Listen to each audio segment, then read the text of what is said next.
coming down. Does he have it? Medeiros is going to get it. Medeiros haven't got it! He's on the outside line though, going into the fastest corner on the circuit. Surely this can't work. Dominic Ligner has got a sensational run outside line now though for the heavy braking zone. Around the outside goes the Audi R8. Look how much Miller's caught back into play. Exactly, Miller's still start trouble. He's not on second and change. All of a sudden Miller's back in play. Can Barry do it? Big Barry's going to do it. Big Barry!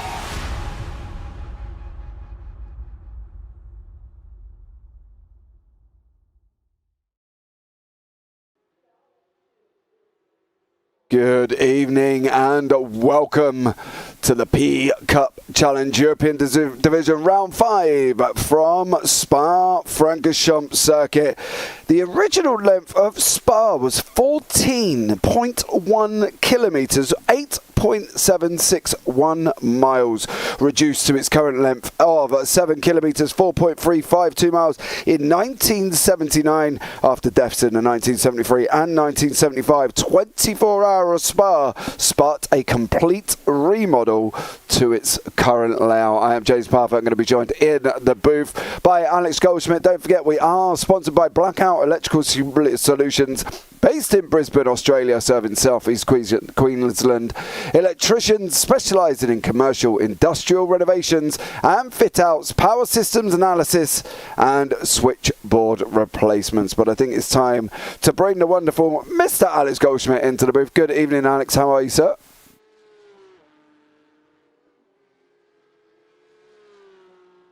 Races at the home of champions karting Genk in Belgium, which is actually located around 100 kilometres north of this iconic circuit.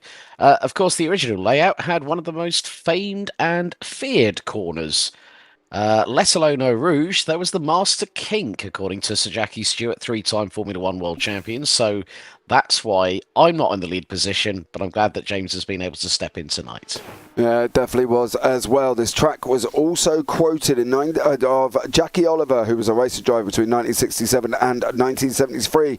He said on the original layout, if you went off the road, you didn't know what you were going to hit, because the original layout, of course, before this one, was the iconic road circuit that had trees, telephone pylons, car parks, shops, and everything laid round the outside of the circuit, and nothing more than straw bales protecting you as well. And well, that's probably why we got the remodel that we've got currently at this moment in time. Yeah, indeed, with iconic corners such as La Source or Rouge Radiant, the Kemmel Straight. You've got originally known as Double Gauche, double left. You've got the infamous Speaker's Corner, no name, whatever you want to call it, just after Rivage or Bruxelles, whatever you want to call that. I mean, the names of these corners on this circuit as, oh, right, someone's hit the wall. Was that Glenn Humberstone, I think? I think you might find it was Rudolf Dabrowski, if that's the man I believe may have hit the wall there, as a possible as well. But that's the thing, the track itself has had so many different corner names given to them, from the iconic original circuit to what we've got now, as you say, with Rivage, Pouan. You know, they've all been called something different at some point. You know, Paul Ferrer, Fagnier, the whole lot. It's just iconic, isn't it? When we talk about Spa, we do, you know, people know Spa. They know how iconic this circuit is. Mm. Oh, yeah, definitely. And it is going to be, you know, we've come from Circuit Zolder last week, which was so compact, so tight. And nevertheless, we now go to, I think, it's going to be on a par with Monza with regards to top speeds, especially going down the Kemmel Straight and into Les Combes. But this track, it might look fast, but it is treacherous.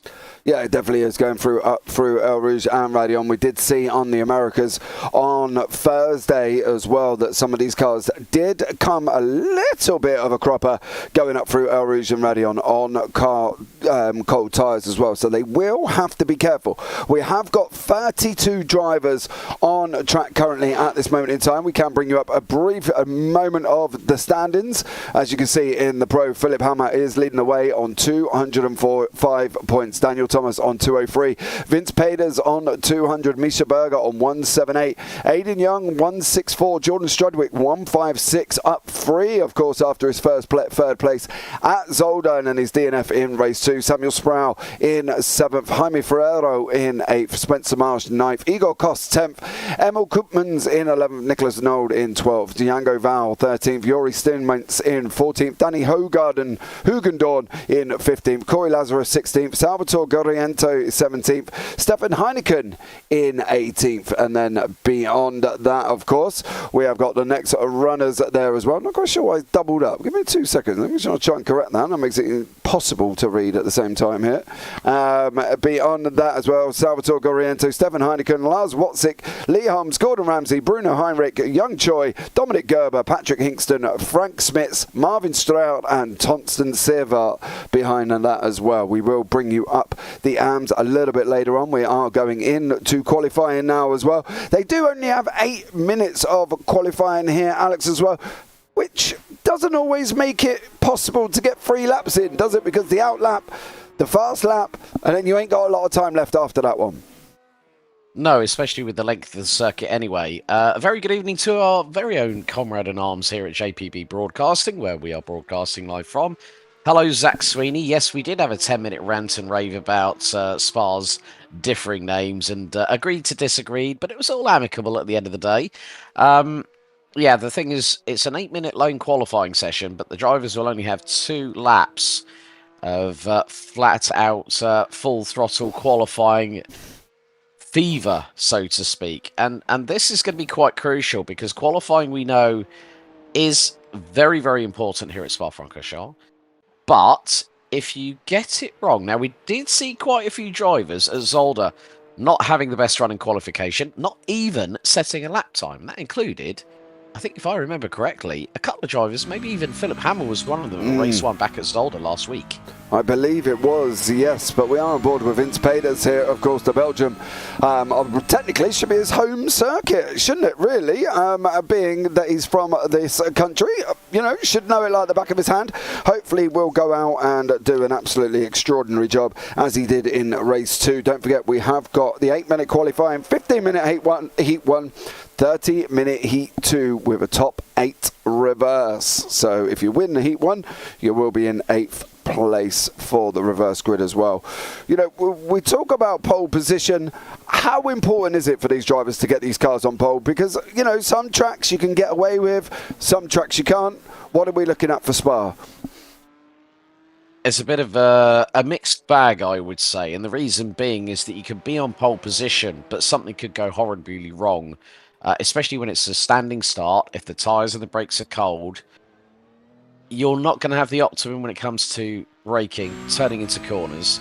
So the brakes and tyres being cold, you've got to sort of manage that situation. So if you get through the first lap, then you can start to push a little bit more and go to the limits of adhesion. But in the opening lap, that is where things can normally go south here at Spa. Yeah, and definitely up through that section on cold tyres can go horribly wrong. And we have seen it before. I'm sure me and both myself and Alex, after commentating on hundreds of sim races, have seen rather spectacular collisions on the first lap going up through El Rouge and Radion. At one point did involve 10 cars, and not all of them finished on their wheels. So let's put it that way.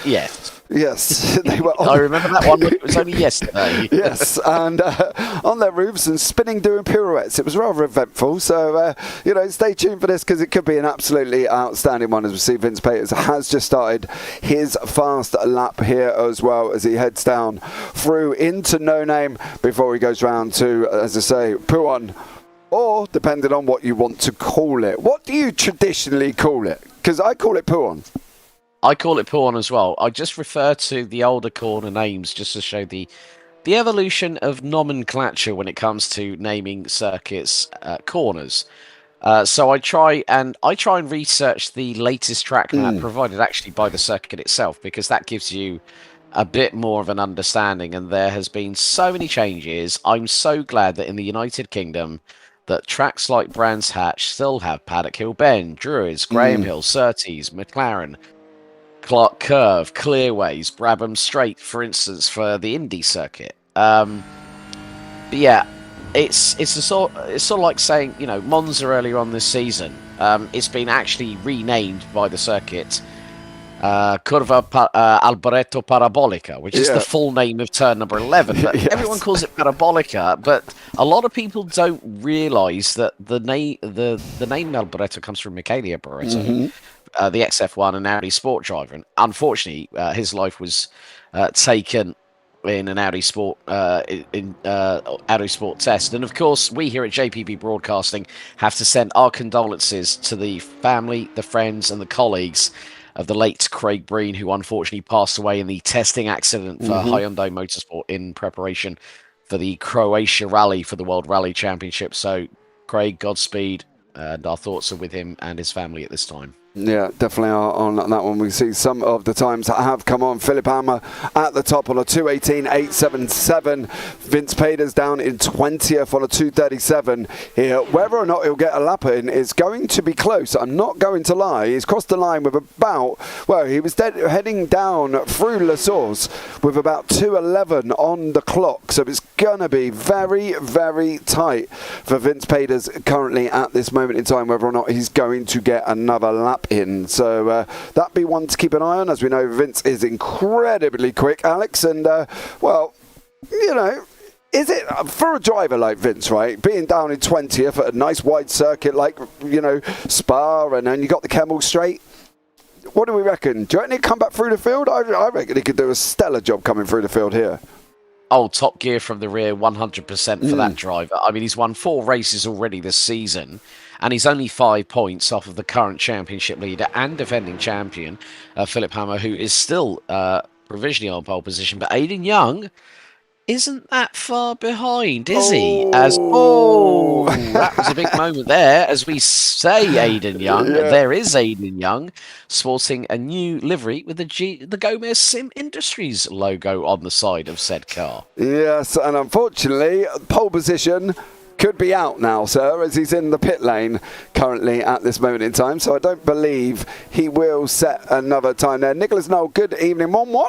Dan Babbage, thank you very much for joining us. And of course, our very own, if it's not Michael McLeod, there for the Porsche Cup Challenge. Hammer time, the hammer has been dropped, he said. Well, yeah, Philip Hammer is currently sitting on pole position. Is he going to make an extension of his time anymore? Nope, sitting on a 2:18.825 there as well. So no improvement for Philip Hammer.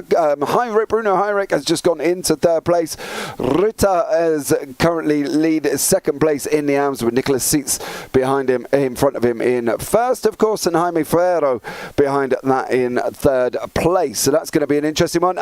Vince Peters. Oh, Peters on top. Yeah. Peters is on top by nearly 2.5 tenths of a second on his last flyer. Yeah. Oh, dearie me. Hammer, you have got to be worried, my friend. Yeah, and the worst thing is as well, we were just talking whether or not he'd get another lap in, and hey presto, there he does. He goes and puts it on pole position. So it is Vince Peders in 1st, Philip Hammer in 2nd, Aiden Young 3rd, Bruno Heinrich 4th, Jordan Strudwick 5th, Spencer Marsh 6th, Danny Hugan Dawn in 7th, Corey Lazareff 8th, Daniel Thomas 9th, Samuel Sproul is down in 10th, Nicholas Seitz leads the AMS, Beyond Ritter in 2nd in P12 there, Thorsten Silva in 13th, Jaime Ferro in 14th, Yuri Steinmetz in 15th, Alexander Wilfer 16th, Kenny Eckert 17th, Lee Holmes 18th, Felipe Straffarelli in 19th, Niall Killen in 20th, Mark De Bruyn in 21st, Stephen Eckerroyd 22nd, Brian Debolo in 23rd, and Rudolf Dabrowski in 24th, Alexander Redhead in 25th, Dennis Striper 26th, Misha Berger 27th, Holger Murphy 28th, Salvatore Garriento 29th, Christian Helgenwerth 30th, and Glenn Humberstone and Mark Oliver 31st and 32nd respectively. So there we go, that lines up what plans to be a 32 car grid here at Spa with these amazing P-Cups, and it's going to be an interesting one. Alex, if I gave you the opportunity to pick a winner, who would you pick from P1? From race 1? It's going to be between, well, it's going to be Peters or Hammer, one of the two. But yeah, we are waiting for a few of the drivers, including our front row, to ready up onto the grid. 32 cars around Spa-Francorchamps, over 500 brake horsepower. That's north of 15,000 brake horsepower. That's going to be surging its way around this circuit. But yeah, I'm really excited. So let's get racing. Yeah, there is Pader's car on pole position. We're waiting for Kenny Eckert just to get on as we have a quick look around this amazing vehicle here before we go on. So absolutely extraordinary evening of racing lined up for you. Here we go. We are now, lights are coming on. 1, 2, 3, 4, 5. And away we go. Vince Peders, Philip Hammer, Bruno Heinrich, Aidan Young, all leaders down into turn 1. Currently at the moment battling away into La Source. And it's going to be a double run up through La Source. It is Peders out in front, then Hammer, then Heinrich, Young and Strudwick tucked up right behind him on the first run through. Up through El Rouge and Radion we go. Can Peders hold the lead from Hammer going into Lacombe, Alex? Everyone got away cleanly. Yeah, now going down the Kemmel Straight, accelerating up to 6th gear, north of 260 kilometres an hour. But Philip Hammer already in the slipstream. He's dodging left, he's dodging right, he's going to the outside. He's going to get the side draft into the run into Lecom. Philip Hammer might put it around the outside of Vince Peters going through into the chicane, but Vince Peters stands his ground. Philip Hammer gets the inside run. He's not going to get the inside for the next corner as they go through in towards Malmedy, down into Rivage. For the first time, Hammer sweeps to the left-hand side. Heinrich doing a very good job. Aidan Young trying to battle away with Jordan Strudwick for 5th position. They were briefly side by side as they go down the hill into No Name. But yeah, Vince Peters already starting to, just assert his stamp on the field. Not dominance, but stamp. And by that, I mean that Philip Hammer will definitely get the toe down very, very soon as they go through the exit of Pouon, now down into campus. And to be honest with you, it is. People might say, "Oh, it's going to be processional at Spa." Not with these cars, it ain't, because Vince Peters would think, "Well, I'm on home soil again for the second evening of racing in succession." But Philip Hammer might have other ideas. But then you've got 6 cars separated just by 1.6 seconds. Around Spa, that means absolutely nothing. It does, as these cars are going down under the DHL bridge on Blanchimont now. They're going to take the left-hander coming up hard on the braking zone. Will be in to the bus stop. You can see the times closing there as we go on board with Peders coming in. He's going to be looking just on for the dirt mark on the left-hand side before he goes through the gears and then through this bus stop right behind him. Philip Hammer almost got done by Bruno Heinrich there as well. Heinrich nearly unfortunately hit the backside of Hammer, and Aidan Young, that's allowed Aidan Young to come and tuck up right behind him. There's a little bit of a clumsy incident further back as well. Looks like Nicholas Seitz may have been involved in that one coming through the bus stop. But the thing is, here they've got 15 minutes, 2 minute 20 lap, 18 lap. They haven't got long in laps to be able to get this done, but they've got the lap times beside them to be able to sort of maintain it and catch back up, and hopefully Hammer might be able to get back up to the back of Peders. Well, if they're coming down the Kemmel Straight, you've got to be probably within about 3.5 tenths, maybe 3 tenths at most, to get the full advantage of the slipstream. And when you get into that window, the closing speeds start to increase rather rapidly. As we see the 427 of Aidan Young still currently holding station in 4th. He's about 0.6 of a second ahead of Jordan Strudwick. Then it's Corey Lazarus, Danny Hugendorn, Samuel Sproul, who was upside down and in the air. Let's not forget at race 2 at Zolder last week. He will definitely not want to remember that one, but I might have just unfortunately brought back some trauma for the number 66. But he's currently 8th ahead of Jaime Fierro from Portugal, who's leading the AM class. I think probably depending on how Jaime gets on. And then you've got Daniel Thomas rounding out the top 10. Lee Holmes and Nicholas Seitz. Torsten Seifert currently rounding out the top 13 with Niall Killen, and also Bjorn Ritter rounding out the top 15. But it's looking to get a little bit closer. Hammer's really started to put the pressure onto Vince Peters, and they've just put on, he's just put in a pretty good opening couple of sectors here, as they're going to go through sector 3 very, very shortly. And now this long run out of Stavelot, and this is where they're going to really, really build the speed going into Cours Paul Frère, into Blanchimont. And some drivers will slightly lift going into Blanchimont. Some will actually shift from 5th to 6th, and they're probably pushing about 240 clicks going through there, which is over 150 miles an hour.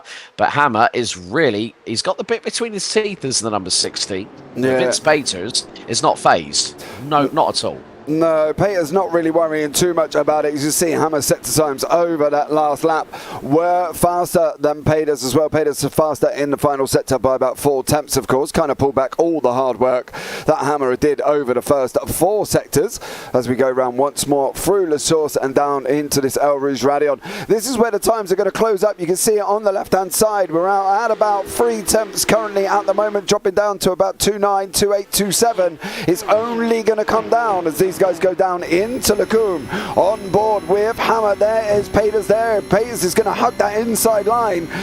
Hammer's got to go and do it. If he's going to do it, he's got to do it on the outside. Here we go. He's making his move. He's on the right-hand side of your screen. Number 60 coming down into Lacombe. Is he going to be able to run this? Is Peters going to give him room?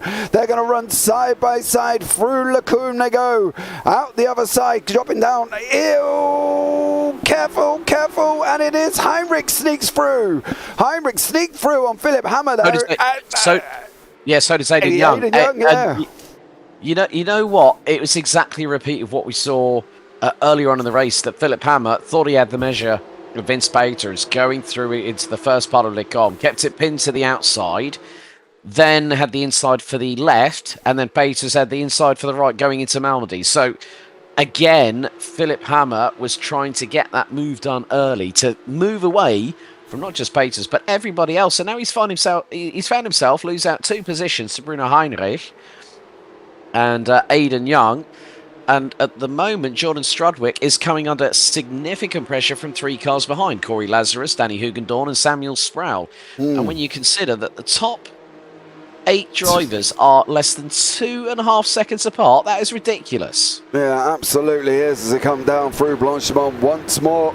Here with 8 minutes on the clock remaining. There is currently your top 9, as we say, separated by not a lot of time. Jaime Fierro is currently leading the AMS. He's got Lee Holmes giving him company as well. We will look back at that one very, very shortly. But that was a problem with Hammer, wasn't it? Taking that line, and he just kind of got bullied off the inside, coming out the exit of Lacombe and through down into Rivage. And Aidan Young and Heinrich just went like, thank you very much. If you're going to leave that much room for us, we're going to come through and take it. But he set himself up on that by trying to go around the outside coming into Lacombe originally.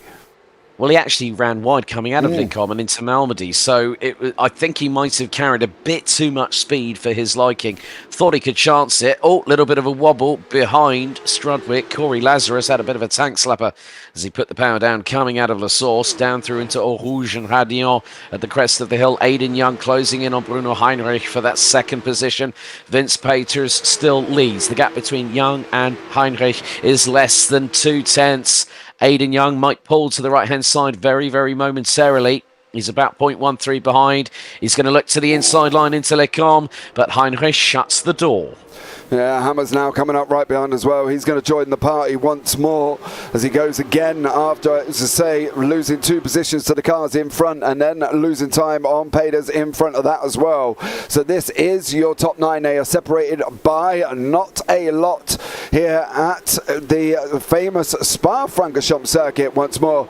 And it's looking like Aidan Young could be putting Heinrich under pressure for the next 6.5 minutes. He's going to want to try and clear him, Alex, as soon as possible, though, because he does not want the likes of Philip Hammer getting on back onto the back of him. Yeah, we've got some drivers in the pits, James. Holger Meifert has been in the pits for nearly 5 minutes. Dennis Stryper in for nearly 3 minutes.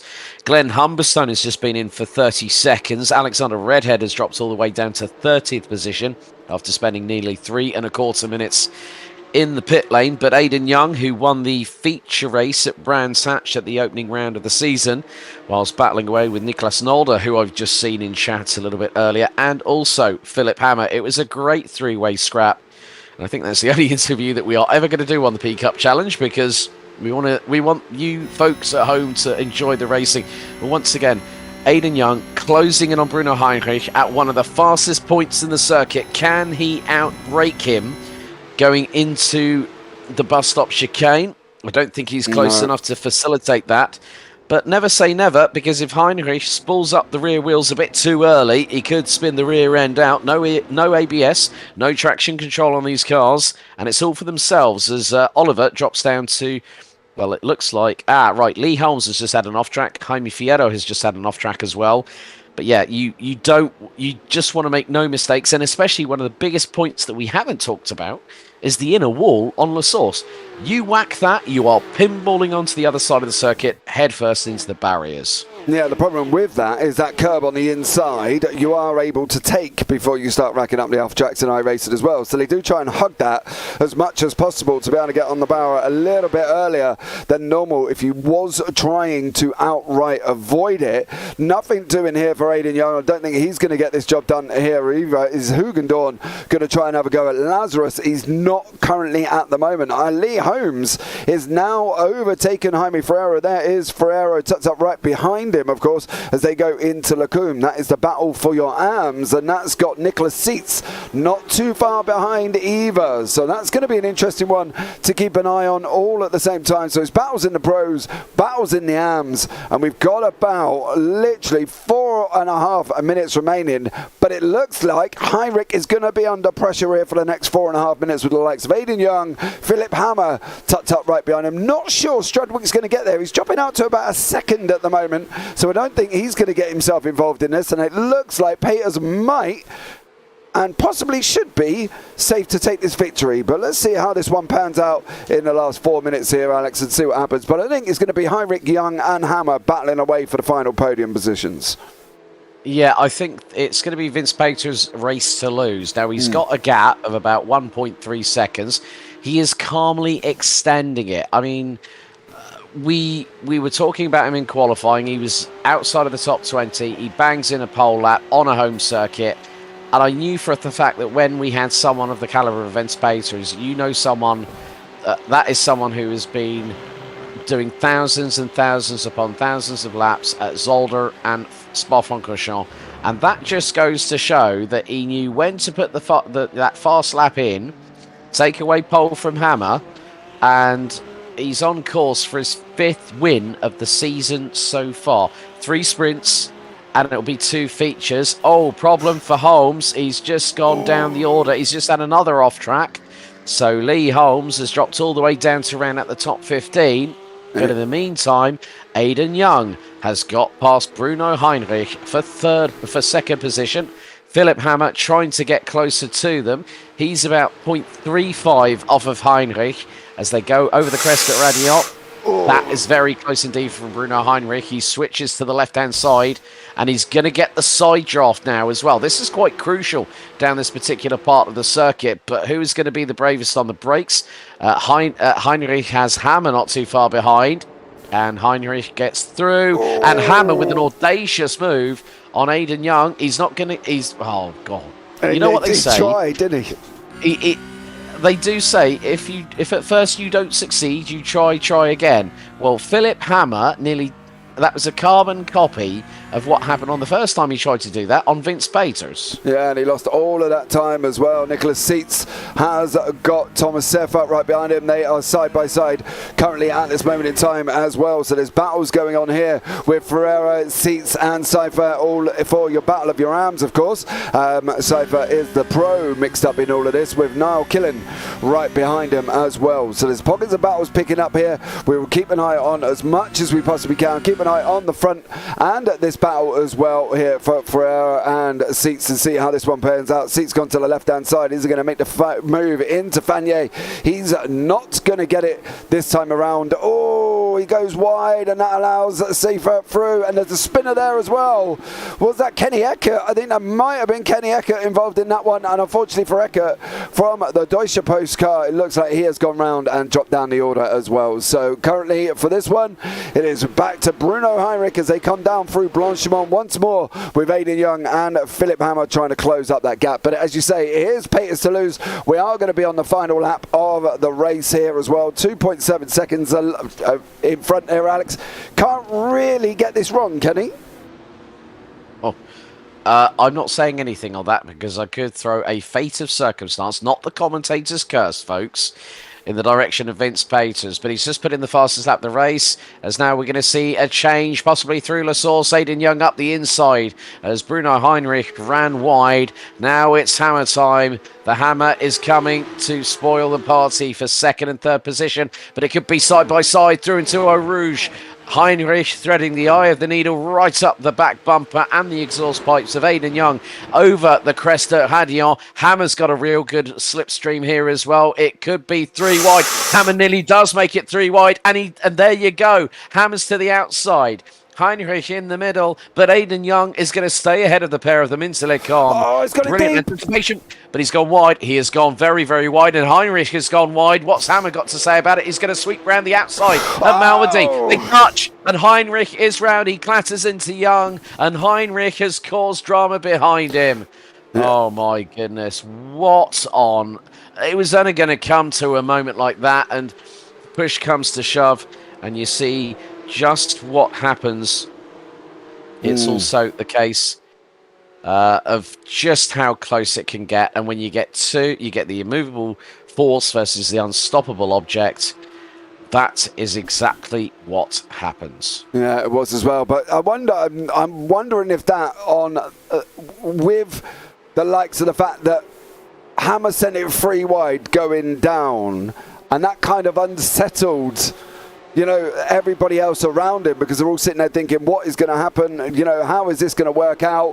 What's going to go on? And Aidan Young made the most of it. He went forward. Heinrich, not so much, maybe had a bit of panic in his wheel and caused a little bit of drama going on. But we are coming round now on the final lap, and it is Jordan Strudwick here with Corey Lazarus. Strudwick, is he going to be able to hold the outside? I don't think so. I think Lazarus is going to get this. So this is going to be running into the bus stop now. How is this one going to pan out? Peters is going to come across the line. He will take the victory here this evening, and there he goes. He takes the win in race 1. This is what's going on with Jordan Strudwick and Corey Lazarus on this run down into the line. Is it going to be Lazarus? Is it going to be Strudwick? It's Lazarus! Just there as well, with Aidan Young into the mix at the same time. Well, that was just going to be a run straight down to the line there as well. And what an amazing end to what can only be deemed as a great first race before we go into race 2. There was a lot of clean driving there, I'll be completely honest. There were a couple of moments when it got a bit too close for comfort between Heinrich, who finished 9th, and Hammer as they went through into Malmedy. It was going to be a case of pushing and shoving, but they gave each other enough racing room, and you have to respect that, because it was either going to be one of them or the other that was either going to spin around or hit the barriers coming out of Malmedy. So, you know, credit to the drivers tonight on that first race. It was great because we had some great clean passing. We did have a few off-track moments, but that's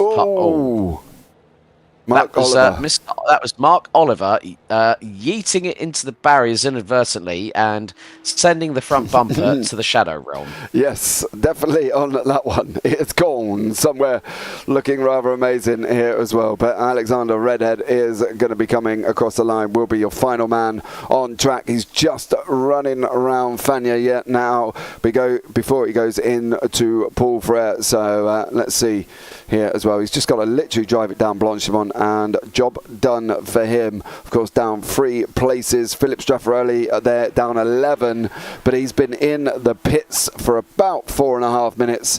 So unfortunately for Straffarelli, did get caught up in an incident as well. Hey, that was no casualties. That was lucky. Well, it was. It was, you know, from Heinrich's point of view, I'm sure he'll probably think he was a casualty there. I'm not entirely sure. Yeah, I think that'll definitely be YouTube chat curse right there. After the event, of course. And I'm not getting involved. I'm going to stay well away from that one, as it normally doesn't do us any favours to get involved. So we'll leave that one up to the powers that be. But here is your results from Heat 1. Vince Peters in first, Philip Hammer second, Corey Lazarus third, Jordan Strudwick fourth, Aidan Young fifth, Samuel Sproul sixth, Daniel Thomas seventh, Danny Hugendorn eighth, Bruno Heinrich down in ninth place in the end now. Jaime Ferreira is your winner of the AMS. Torsten Segfart behind in 11th. Nicholas Seitz in 12th. Niall Killen 13th. Lee Holmes 14th. Spencer Marsh 15th. Bjorn Ritter 16th. Kenny Eckert 17th. Stephen Eckerode is down in 18th place. Salvatore Gariento in 19th, Alexander Wilfer in 20th, Christian Hugenwald 21st, Mark de Bruin 22nd, Jory Steinmetz 23rd, Rudolf Dabrowski 24th, Misha Berger 25th, Glenn Humberstone 26th, Mark Oliver down in 27th, Alexander Redhead down in 28th. Then behind that are your non-finishers, Straffarelli, DeBellio, Stryper and Milford, who unfortunately all were involved in their own little tat-tat-tats as they run round Spa. So there we go. Now, top 8, 30-minute reverse. What's going to happen here, Alex? What do we think? Is it going to be clean? Oh, that's the €50,000 question you've just asked me there, James. I plead the Fifth Amendment, sir. In other words, he's sitting on the fence. He's going to get splinters in his bottom. That's what he's doing. No, well, figuratively, not literally. Thank God for that. Yes. It's going to be difficult. I mean, you know, when you look at who's in that top 8, I'm hoping Danny Hugendorn has a better run. I mean, I think he's due a little bit of success, to be honest with you. He's had some great flashes of brilliance throughout the season, but then there have been times when he's either been involved in an incident of his making, but then there have been times when it's not been his fault. He's been a passenger. I think Holger Meifert deserves some luck. He's had no luck this season whatsoever, but you know, effectively with the top 8, it's going to put Danny Hugendorn on pole anyway. He's got Daniel Thomas alongside him. Daniel Thomas hasn't had. So if you want, I'll go through the grid for this one. So we've got Danny Hugendorn, Daniel Thomas, front row. Samuel Sproul, Aidan Young, row 2. Jordan Strudwick, Corey Lazarus, Philip Hammer, Vince Peters, Bruno Heinrich, and Jaime Fierro rounding out the top 10. Torsten Seifert and Nicholas Seitz. That is row number 6. Niall Killen and Lee Holmes with Spencer Marsh, Bjorn Ritter, Kenny Eckert, Stephen Eckenrode, Salvatore Guariento and Alexander Wilfert rounding out the top 20. Christian Hegewald, Mark de Bruin, Jory Steinmetz, Rudolf Dombrowski, Misha Berger, Glenn Humberstone, Mark Oliver, Alexander Redhead, Philippe Straffarelli, Byron DeBello, Dennis Stryper and Holger Meifert. That's the full 32-strong grid, folks. And even with my gravelly-sounding voice, which makes me... Well, one of my friends said, what's happened to your vocal cords? They've been put through a cheese grater, was my wording to them. Here we go for race 2. The lights are on. 5 lights. And it's green for the 30-minute feature race there as well. Corey Lazarus got an absolute barnstorming start as well, running along that outside. But it is Daniel Thomas, Samuel Sproul, all going down into the source. And Danny Hugendorn currently out in front as well. Vince Peters up 1 position. Philip Hammer down 2. So these guys have swapped places currently on this first run through El Rouge and Radion. It's going to be an interesting one on this first run down. So let's have a look and see how this one pans out. It is Hugendorn with Sproul, Strudwick, Thomas, Young, Peters, Lazarus and Hammer. So Vince Peters up 2 before he's even got into Lacombe. Yeah, probably he's going to make that 5th very, very soon, but it just depends on what happens in front of him. Aidan Young looking towards the inside of Daniel Thomas. Vince Peters has got Bruno, that is Corey Lazarus, to his immediate left-hand side. Peters just using discretion as a better part of valour. Philip Hammer trying to get past Bruno Heinrich at the moment. And has he got the job done? Yes, I think he has. Yeah, he's up to 7th now, is Hammer. But Danny Hugendorn, he's dropped down the order. Can this guy catch a break? Well, let's have a look. Can he catch a break? I don't know what happened there, but he just tumbled down the order. He dropped to 24th. Here's the replay. We're on board. So coming out of Malmedy into Rivage. Turns it in. He's at 4th gear, mid-revs. Oh, and he just goes straight on. So as he had a problem.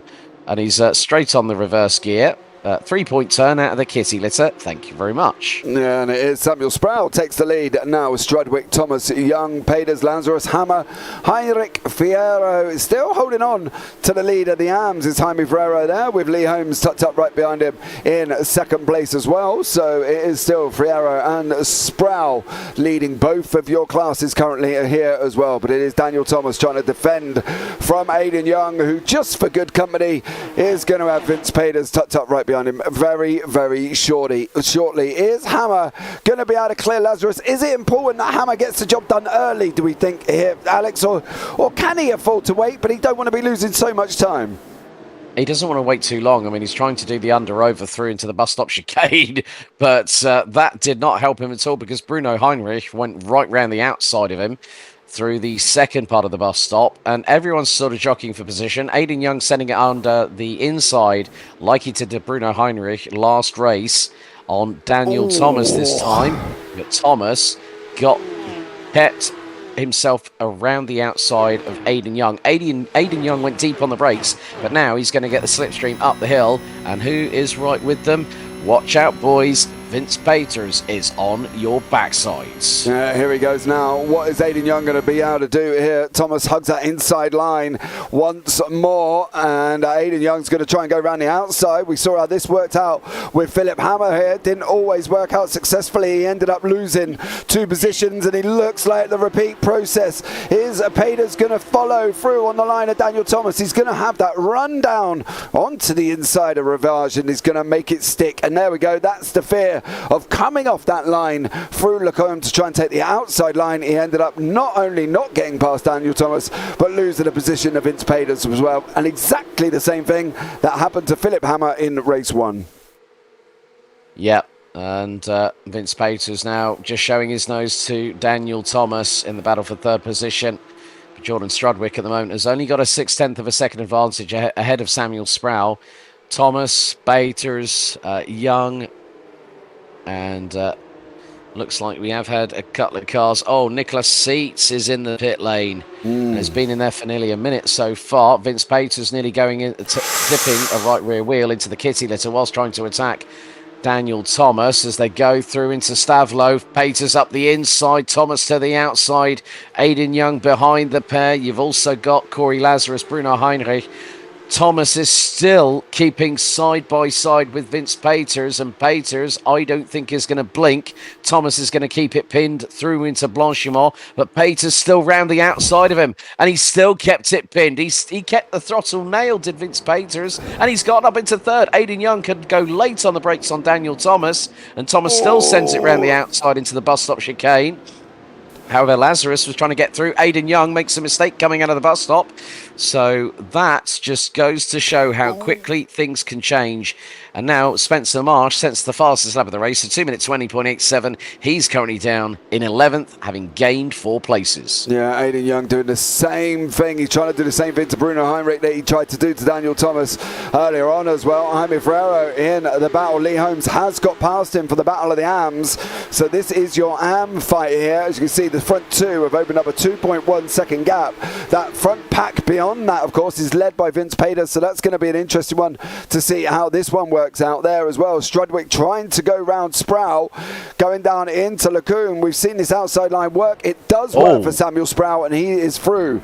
Ralph Dombrowski and Glenn Humberstone look like they've had contact as well there, Alex. They've unfortunately looked like they've joined each other there as well. And Philip Hammer has just lost another position to Corey Lazarus. It's not turning out to be a good opening 6 minutes here for Philip Hammer. It's got a bit Pete Tong for the current reigning defending champion, hasn't it? Zach Sweeney, keep your country music quips to yourself. Thank you very much in the YouTube chat. I see his point. Yeah, but he hasn't done 39 races in a weekend, so he can go and do one. Fighting words. I'm only kidding, Zach. But yeah, I mean, Hammer's had one finish outside of the top 10 so far this season. I mean, he's been consistent. That's why he's leading the championship. But I did say at Zolder that Vince Peters would be the biggest challenger, and he has proved that. I mean, at the moment, he is currently in third place, and he's just had an multiple drivers sort of like having a slight off track. They can get away with it at Stavlo. But Vince Peters is now just under a second behind Jordan Strudwick. He doesn't need to push too hard, because if he does, and he goes over that limit of adhesion that we all know about here in sim racing, if he pushed too hard, he'll step the tyres, he'll scrub them, they'll overheat, and he won't want that to happen. But he wants to go for the double victory. And Zach Sweeney, if you ever fancy a rest day, my rest days are during the week, my friend.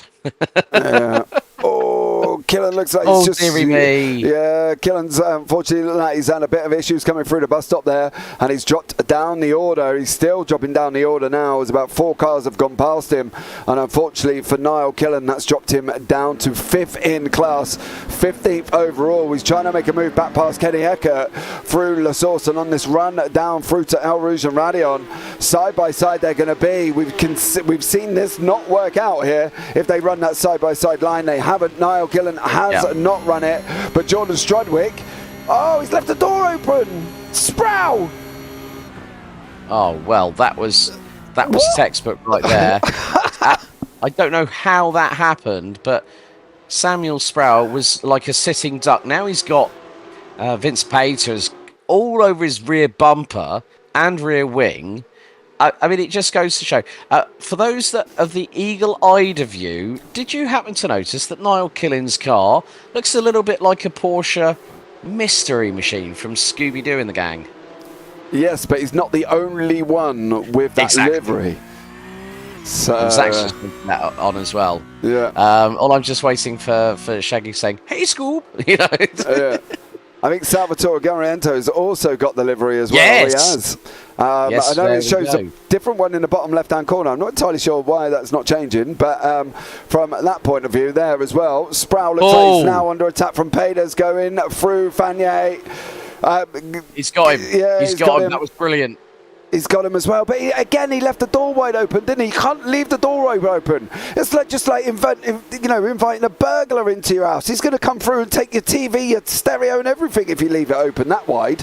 That's just crazy. I thought he would have been more defensive for the initial move by Strudwick and that second one by Peders, but he didn't. He just kind of, well, I don't know, didn't really seem to fight and leave that door wide open. That was the problem, because it's you saying about someone could come into your house and steal everything. It's like letting both barn doors open and let the farm animals out, isn't it? Yeah. Sort of like, to use a farmyard analogy. But it's just, the thing is, the slightest millimetre or inch out of position on a racing line can cost you, and it's even more costly here at a track like Spa-Francorchamps, because if he keeps on doing that, he's not going to be in the top 3. He's probably going to be towards the bottom of the top 10. I mean, Philip Hammer's now got his way past Corey Lazarus for P7, who he was going side by side with a little bit earlier on in the lap. But now Vince Paters is within 3/10. Now Jordan Strudwick is going to be looking in his mirrors big time, because look at the closing rate from Vince Paters. Paters is there or thereabouts. Is he going to make a lunge into Les Combes? I don't think he will do on this particular occasion, but he's going to start working up to what's happening next. And, you know, through the twisty stuff, we've seen it from Vince Paters when he got past Samuel Sproul. The thing is, if Strudwick opens that door by a fraction, Paters will be in there and up. He'll be past him quicker than a rat up a proverbial drain pipe. Yeah, you can't do it. You cannot, from Strudwick's point of view. He's either got to defend harder than a Jose Mourinho football team here, or he's going to be in for a fight of his life. He can't keep leaving these doors wide open. You know, I'm surprised Paters didn't make that move down into Les Combes. Strudwick had left that door wide open. He was inviting him through, and he just can't keep affording to do that, as we've seen with Samuel Sproul.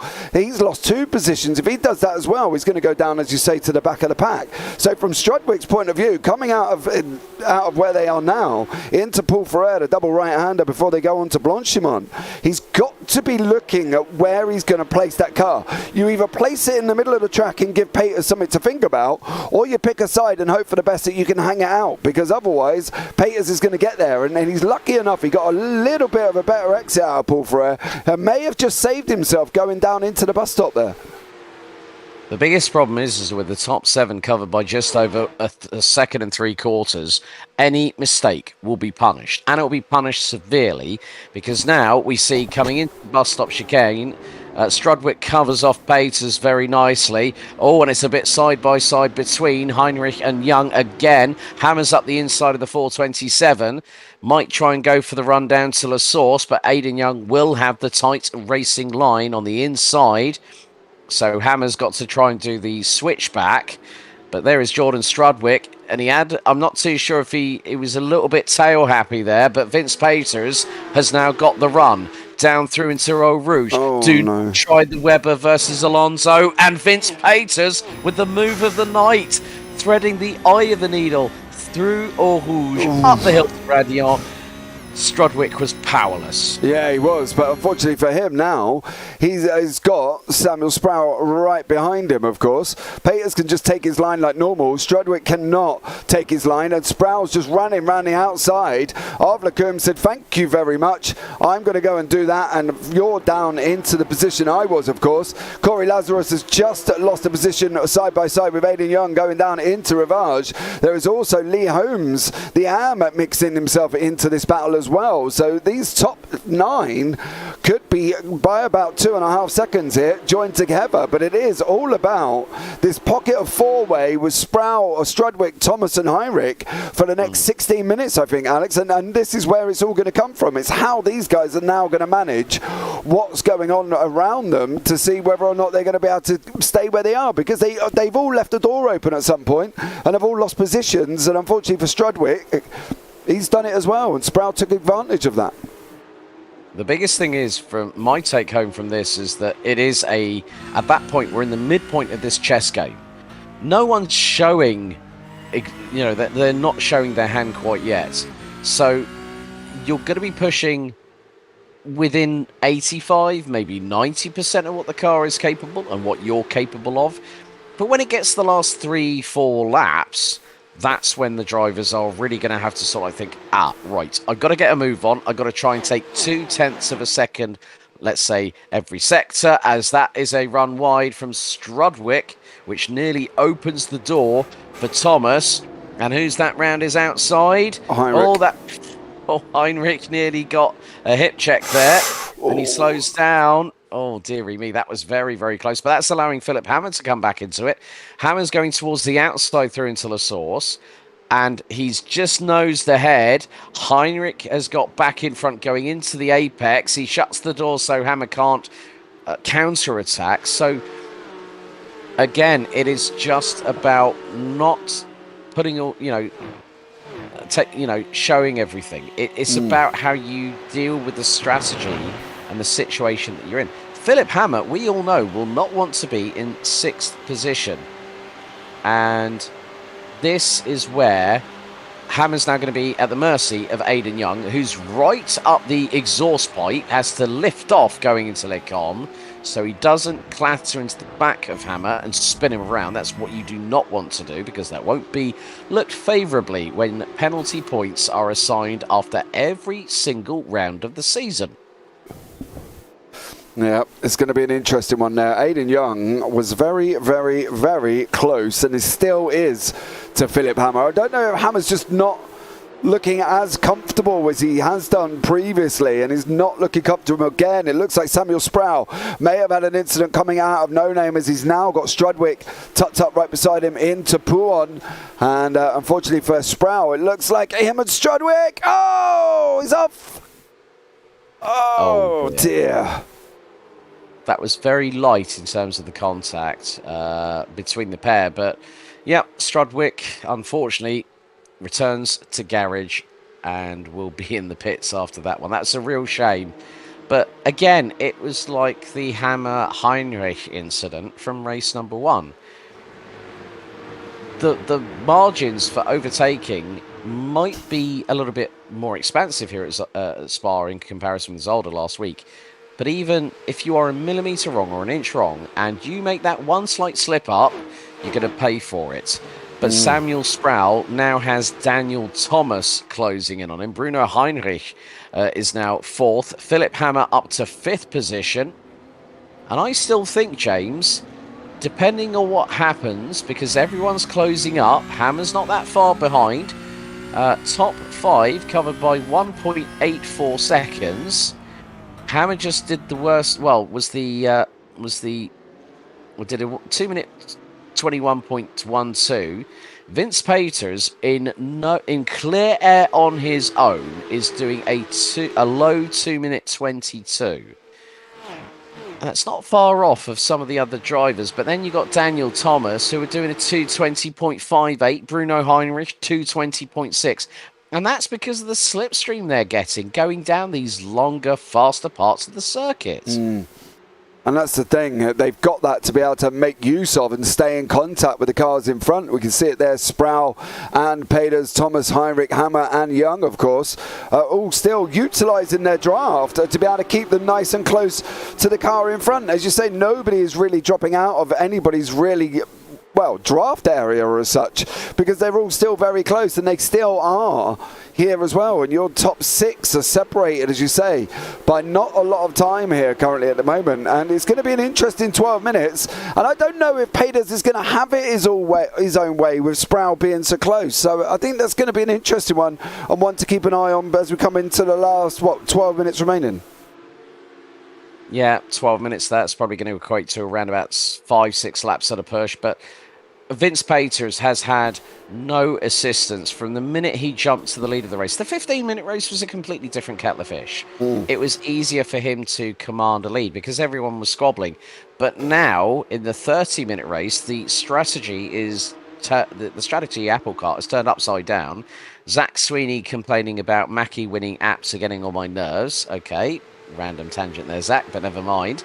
But the 30-minute race, you've really got to... I mean, the intensity of this second race has just showcased very clearly to me, and I'm sure it will do for you as well, James, is the fact that these drivers are absolutely inseparable. No one is making any sort of major mistakes at this point, but with that kind of intensity, the drivers are filled with adrenaline, they are sweating, they are mentally and physically exerted around such a tough track. And that is going to be the difference between Vince Peters winning or not finishing in the top 3 at all. Because Samuel Sproul has got a run up the hill through Radillon. He is less than a tenth and a half behind, and now he's got the run on Vince Peters. Peters is going defensive. This is close. This is very, very intense. Heinrich going towards the outside of Thomas going to Lecombe. But Vince Peters has the advantage of using the racing line. That is his key strategy right now. The gap has now expanded over to 4/10. So there'll be times when Sproul closes, but then there'll be times when Peters simply pulls away. And that's the thing, he's just got to, from Sproul's point of view, when you look at the gap on the left-hand side, well, 1.9 seconds out to 7th place Lazarus, right? So from Peters' point of view, he's quicker through these parts of the circuit. So he's got to try and make use of that currently and really kind of utilise that area to keep him ahead going into the high draft areas like Blanchimont and that as well, because otherwise he could just be under attack constantly for the whole lap here for Sproul. And, well, you can see there, Sproul was slower in sector 1 and 2. Peters doing a 34.4, the fastest sector 2 there as well overall. So it's going to be tough for Sproul, but he's got to keep trying, mate. He's got to keep plugging away and try and keep as close as possible to Peters here to try and give himself a fighting chance, I think, Alex. That's the thing. He's got to try and put the pressure on him to give himself almost, as they say, a good old go at getting anywhere near the win. Yeah, the thing is that, as you said, Vince Peters is mighty through the twisty stuff, so using track knowledge is quite crucial. He'll have done a lot of laps into the run-up to this race, and considering he is now looking to become a 2-time double race winner, let's not forget. He's the only person who's won 2 races this season, and the way things have gone, Philip Hammer, I think, will definitely not be leading the championship after this round. And then we'll go to the next round next week, whereby Vince Peters will have a psychological advantage. I did say that Hammer is going to have a big contender. That person is Vince Peters, and Hammer knows it, and Hammer's got to exercise some damage limitation. If he can get up to 4th, that's going to mitigate the amount of points that Peters is going to have in terms of an advantage. Jordan Strudwick has jumped in the YouTube chat saying, oh, that's a shame. And Eric saying, yeah, proper Scooby-Doo, mentioning Zach. But again, the field is concertinaed again, going through into Lecom, down into the right-hander here at Malmedy before Rivage. But Vince Peters, this is where he really exploits his track knowledge. He might not have it set up as look up the inside of Thomas by Heinrich, through into Rivage. Thomas is around, Heinrich is around. Oh, dearie me. And Philip Hammer, I think, was being very strategic. He was waiting, and now he's in 3rd. So we're going to have a look at the replay on board with Bruno Heinrich going down, and he's going to launch it up the inside of Thomas. Thomas is going to turn in. They're going to come together. Thomas and Heinrich both go pointing 90 degrees to the right, and they have lost a significant amount of positions. Thomas now 7th, Heinrich now 8th. Yeah, and if we can... I don't know where we look at doing the blame on that one. We're never really any, who would you look at? That's the problem. And who would you look at for the incident? Was it Thomas's fault for not giving him a lot of room? Was it Heinrich's fault for taking a dive on the inside? Who only knows? But that puts Philip Hammer into 3rd place here. Alex sitting in 3rd currently at the moment. And Aidan Young and Corey Lazarus fighting it out for 4th and 5th place. With your leader of the AMS, Lee Holmes, sitting in 6th. Thomas and Heinrich down to 7th and 8th place respectively, of course. And, it was a tough one, but that's what happens when you sort of dive up the inside, isn't it, really? Yeah, very much the case, as that's a 7.5, and oh, dearie me. Corey Lazarus sent it deep into the bus stop chicane. He could lose out to Lee Holmes if he's not very much careful, because Holmes has got a run of slipstream. He's going to pull in behind Lazarus. But yeah, I think really it was just from a neutral perspective, reference Thomas and Heinrich. I think it was just a case of that Heinrich was halfway along. He was more than halfway alongside Thomas, but Thomas felt that it was his prerogative to close off the racing line, and it just came to blows. It may just be considered as a racing incident, but that's not our decision here in the commentary box. But Heinrich right on the back bumper of Thomas, looking to the outside down the Kemmel Straight, and at this particular, and it sort of looks to be that Thomas is more than likely going to keep that position. Well, no. Well, Heinrich does the outside, does the M&M round the outside and gets through on Thomas. So that was a pretty clean and convincing move, and Thomas gave enough room to do it. Yeah, it's just a shame it couldn't have happened about a lap ago to stop to avert them two coming to contact. But that's Heinrich through, of course. Vince Peters has still got Sproul tucked up right behind him. We've got the ever-looming Philip Hammer half a second back, of course. This is your 1, 2, 3, your current podium positions sitting here now. It's going to be, from Peters' point of view, he's not getting it as comfortable as he did in race 1, mind you. So it's going to be interesting to see how he handles this pressure. We're saying that he runs it wide going on to the entrance into Fagnier before he goes around Paul Ferrer. So that's going to close Sproul up a little bit, and Hammer as well. It's going to be a top 3 fight out, I think, here once more as they head for a Sebring next week. It's going to be even more interesting. So let's see how this one pans out and how it all goes here as well. So yeah, it's going to be an interesting one, mate, as we're going down into Blanchimont now as well.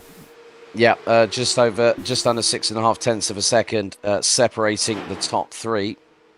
And Vince Peters has got a little bit of lead, but Philip Hammer is looking towards the outside on the approach into the bus stop chicane on Samuel Sproul. Can he get the undercut? No, not on this particular occasion. If he was if he had a slight nose ahead, he might have been able to have done it. But the way things are, I mean, Vince Peters has just literally, he stayed out front. He has exploited the maximum opportunities, which is going through the twisty stuff quicker than anybody else. Sometimes around this circuit, it's okay, you're at full throttle for at least 70% of the lap. But there are points on this circuit where handling is key, and you need that nice mix between the two. And I think Vince Peters has actually got that balance pretty spot on. But keep your eyes, as it's Hammer time. The Hammer now trying to go towards the outside of Samuel Sproul. Oh, we've seen this one before, haven't we? In race one, multiple times, trying to go around the outside of Aidan Young and also Vince Peters. But is Hammer going to do it? Yes, he does. And he does a brilliant job there. In the meantime, Corey Lazarus tries to do the same on Aidan Young, and Aidan Young still able to keep the racing line and stay ahead of the number 85. Yeah, Aidan Young still hanging on to that 4th place here. Corey Lazarus now got Holmes tucked up right behind him at the same time. But it is now Samuel Sproul's job to try and get onto the back of Philip Hammer. It's slightly starting to spread a little bit between the top 3, and that is allowing Holmes, Lazarus and Young to have this fight further back. It's about half a second back from there, from Hammer to Peters, and 1 second back to Sproul. So Sproul's not had a good lap this time around. He's lost a little bit of time here. And from Lee Holmes' position, does he need to get involved here, Alex? Separate classes? Does he really need to put Lazarus under pressure, or would you just follow Lazarus and think, well, take me along, son, because I'm already in the lead of the AMs? Just get it to the checkered. Just simply get it to the checkered. He does not need to cause a problem, because if he does send it up the inside and it's not 100% committed, then the biggest problem is he'll then end up losing the AM class lead to Jaime Fierro, who's all the way down in 9th position. But then Corey Lazarus will be saying, man, what on earth was that? But we now turn our attention to a new battle for the race lead. Still Vince Peters leading the way as we're about to complete lap number 12 of this race. And we are going to be onto the final lap. So lap number 13 gets underway. Philip Hammer is 4.5 tenths behind Vince Peters, who's looking to do the double. And if I remember, Michael McLeod, I think it's going to be the only person so far to secure a double victory. But Vince Peters will have the actual advantage of having done it twice this season. Philip Hammer has yet to win a race, and this is the closest he has been since Brands Hatch feature on the opening round of this season. Yeah, well, they're coming down now, down the camel for the final time. The gap is coming down, 3 tenths, 2 tenths here as well. Hammer's trying to show his nose, just letting the Peters know that he's still here for the final lap of the race. Is he going to make this move? Is he going to make the dive? Is he going to be able to make that pass and take this victory? Stop Peters getting this double win. That's going to be the thing here for Philip Hammer. He's 4 tenths back at the moment, and this is where Peters is quicker, going through Rivage and through No Name before they go down into Pouon. This is where he opens up the gap. You can see it now. It's back out to nearly 6 tenths, and I've got a funny feeling this is all done and dusted. This could be Peters as long as he keeps it on the black stuff, Alex. I think it's going to be Peters going to be taking the win. Yeah, as long as he doesn't have any off tracks that cause a slowdown, then I think Hammer will be a bit miffed that he hasn't been able to really contend for the victory up until the last couple of moments. But I think he knows that Vince Peters is really unstoppable. I mean, he's 2 Belgian tracks in a row, and you've got the driver who will know it so well through watching videos, going on the sim, pounding the laps. That's just going to be quite crucial. But there is Thomas, and he's got Corey Lazarus to his... well, that's not Lazarus, that's Holmes. And Daniel Thomas has a little bit of a moment there, but Jaime Fierro is right there. So the battle for the AM class lead comes down to the wire on the final lap. Yeah, coming down through Blanchimont now, into the bus stop we go, and it is Daniel Thomas, Holmes and Fierro going to be there as well. Vince Peters is going to take the victory. Is this going to be a dive from Fierro? Is it going to be Holmes just trying to defend his position? Peters is going to come across the line in front of Philip Hammer. Back to the AMs we go. Holmes is trying to make that move through on Thomas. I'm not entirely sure that would have been the best move. You just wanted to go and try to Fierro's go round. Jaime Fierro. Oh. Right at the final corner as well, and that is that going to cause that Salvatore Guarienzo is going to get past him? No, he isn't, but he stays second. Oh, Fierro got away with that one, but well, Code Brown, check your underwear, please, Jaime, because that was a scare and a half for him, and I think for us here in the commentary position. Yeah, it was not good going round on the last lap. I've got to be honest, on the last corner as well, but there we go. That was a very interesting battle. Peters did hang on to it. Another double victory for Peters this season. Hammer still without the elusive win. Sproul, well, Sproul's had a good race, to be fair. Got to be honest. He did a great job in in managing to keep that position. He did lose 2, but he managed to gain back 1 and finish in 3rd place. Young in 4th as well, and Heinrich in 5th. We are just waiting for the last of the drivers to come across the line. Stephen Eckerode will be your last man on track. He is all the way out. Currently, still at Fagnes, so it could be a bit of a wait there as well. Oh, so there we go. Is it just me that hears similarities between the F2 cars and these Porsches, says Zach Sweeney? What do you reckon, Alex? I don't know. I've never driven either, so I wouldn't know anyway, to be honest with you. The thing is that it's to each their own, Mr. Sweeney. That's all I'm going to say on that one. I think in terms of the looks, I love the Porsche. It's classic, it's iconic, it's been around since the 60s, and it's evolved. You know, there's never been a revolution, there's always been an evolution of the 911. As Stephen Eckerode now makes his way through into the bus stop chicane for what will be the final time. And Stephen Eckerode from the United States comes through the bus stop chicane with his NASA-inspired livery and will cross the line. But yeah, Vince Pater's absolutely dominant. 2 double wins this season. Philip Hammer, you've got a new challenger. And going to Sebring next week. Bumpy, undulation, camber. And it's very much like a Florida-esque style version that's longer than Zolder in Belgium.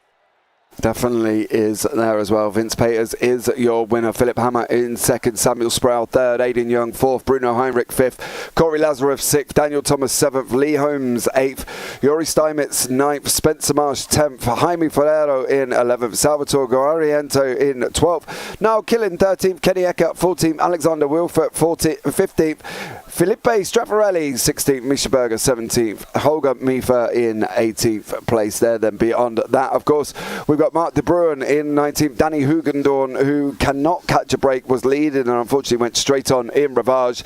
Christian Hegelvert in 21st, Glenn Humblestone 22nd, Rudolf Dombrowski 21st, Alexander Redhead 24th, Stephen Eckerode 25th, and then Nicholas Seats a lap down, Mark Oliver, who's had a dreadful evening, down 4 laps, and Dennis Streiper down 5 laps there in 26th. Torsten Siefer in 9th, Jordan Strudwick 30th, Bjorn Ritter 31st, and Brian DeBellew in 32nd place there. Well, that rounds it out for us this evening, Alex, and give us what closing sentence, should we say, as we have got Aidan Young actually sitting in the interview room. Let's have a quick chat with Aidan there. Aidan, welcome into the booth. How are you, sir? Good. Awesome stuff. How was your 2 races this evening? You know, not too bad in race 2, finished in 4th. Overall, quite a good evening. Yeah, I feel like I could have done a bit better, though, because I was making some mistakes. I, of course, made a big mistake going into, sorry, I don't know the corner name, but it's after the Kimmel Straight in the heat race where we were 3 wide. I kind of locked up my right front a little bit and then overshot the corner. But I think that made it a little bit exciting because we bunched all the cars up, and then it was just a big dogfight to the finish there. But overall, good, like P4 and P5. It was hard fought because today was super hard. Everybody was super fast, and then of course because it's Spa, then the draft is just absolutely OP. Everybody was just right there together the entire time. Yeah, definitely was. Going into Sebring next week, Aidan, what's your opinions on Sebring? What are we likely to see on track? Well, there's going to be a lot of overtakes, that's for sure. Sebring is a very fun track. It's very bumpy, so you go wide, you hit one wrong, but you hit the corner just a little bit wrong, you hit one of the big bumps that's on the outside of the corner, and you're going right around, and then you're right into the tire wall. But there's going to be a lot of overtakes. There's going to be passing left and right. There's going to be non-stop action, I think, because Sebring is a track that's good for racing. Awesome stuff, Aidan. Well, thank you so much for joining me in the booth. Anyone you want to give a shout out to before we let you go? Yes, I'd like to give a shout out to my new team, Fiercely Forward, for watching, cheering me on today. My dad was actually in here spotting for me, so thank you, Dad, for spotting for me. And then all the other racers for just driving clean and making it a fun race today. Awesome stuff. Thank you so much for joining us there, buddy, and good luck in Sebring. Thank you. So there we go, Alex. Aidan Young seems very sprightly, quite happy with his 4th and 5th place overall. Going into Sebring, a lot of overtakes. That's something to definitely get excited about here on the JPB YouTube channel as well. But a final sentence from you, Alex. Final sentence, leaving Spa-Francorchamps and heading to Sebring. Can anyone stop the Vince Paters roller coaster ride that's happening right now? The most winningest driver in this championship. He's now, I think, by my recollection, provisionally taken the standings lead. Philip Hammer, I think, has got reason to be worried. But Sebring, different challenge, different circuit. Everyone's got to be on their A game. And you know what? Those 2 races could really make the difference for this championship season for round 6. Definitely there as well. We'll tune in, guys, for more upcoming racing on the JPB YouTube channel. We've got the Radical Sim Racing in 90-minute endurance going off right about now, running alongside us, and we're heading off to the IGP Round 5 F3s at Magny-Cours, live at about 9:20 this evening with myself and Ewan O'Leary. But from me up in the booth here and Mr. Alex Goldschmidt, take care, have a great week, and you never know, we might see you on the track sometime. Good night.